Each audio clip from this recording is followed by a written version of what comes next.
first we have a video that we want to show you. It's a preview of one of our content videos that we've just released, and we are going to show it to you right now. Producer, if you have it up, if you could please play that video now, and we'll talk a little bit more about that. From the ISGAP website, on December 5th, 2023, U.S. House of Representatives committee members asked the presidents of 3 prestigious universities in the United States about the funding that they received from Qatar. The impression given by most of them was that their Qatari funding is not coming from the state. This answer is a partial truth, as billions of U.S. dollars are going to them via Qatari state-owned NGOs and commercial entities. ISGAP's Follow the Money project previous reports have laid out the following. Qatar is the largest foreign donor to the U.S. universities. The Muslim Brotherhood's Islamist ideology is intertwined with the state.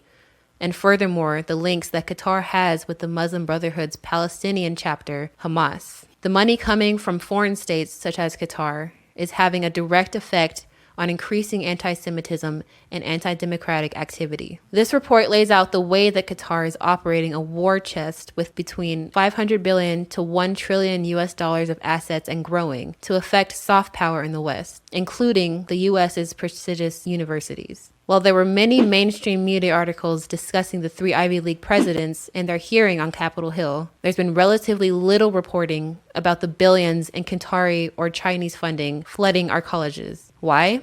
Could it be that the U.S. politicians and the media are feigning concern about campus anti-Semitism without tackling some of the root causes?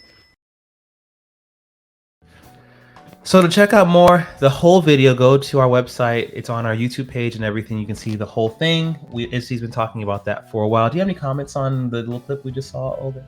Well, first of all, that young lady in that video is none other than my sister-in-law, Josh's sister, one of his sisters. We want to give a shout out to her, Miss Leah. This is a topic that many people aren't familiar with, but it's a very, very important topic, especially as parents prepare to send their children to school in the upcoming fall. Just as that clip showed that there's been a lot of hoo-ha around the president, there's been a lot of hoo-ha at what, in our opinion, is a very superficial level as to how to tackle this.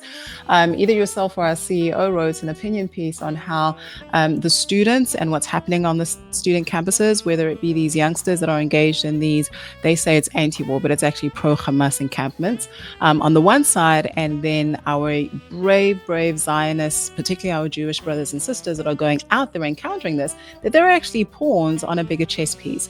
And this particular video drills down into what is the root cause for the issues that we're experiencing on college campuses across America, and that if we really want to deal with the rise in anti-Semitism, then we aren't just going to speak to the youngsters that are acting ridiculously and actually don't know what they're doing half the time, or even pump more money into these organizations that are doing a great job, we must say, without dealing with the root cause. Because if you just deal with the superficial, we're going to see reiterations of this year after year after year, and unfortunately, it's going to get much worse. Why is it okay that money that goes directly to our education systems that educate our children why does that come from other countries?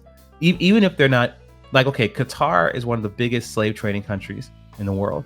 Even if Qatar was an amazing country, still the question would be, why are we relying on a country that's not ours to fund our education systems? It doesn't make any sense.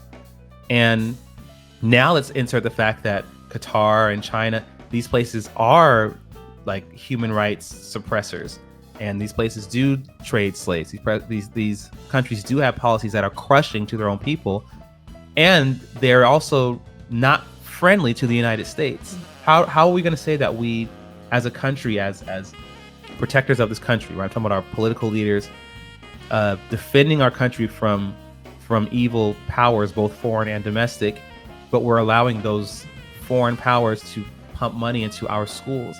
If they're pumping money into our schools, then they must be dictating something. It just doesn't make sense. We shouldn't be okay with it. So dictating something, influencing what the curriculum looks like, influencing what type of studies the different courses would have to showcase, influencing the type of teachers that are being employed at these particular institutions, right? Like nothing's for free. And so if there's billions of dollars that are being pumped into our education system, and we've seen, unfortunately, the results of it in this last year, but even from previous years, the type of anti-Semitic ideology that's been taught from the professors is ridiculous. And if we are going to be serious about dealing with this matter, it needs to be dealt with at the core. So yes, absolutely. Not only watch this particular video, but please, please, please share it with everybody that you know and that you care about in relation to where they're going to be going in the fall.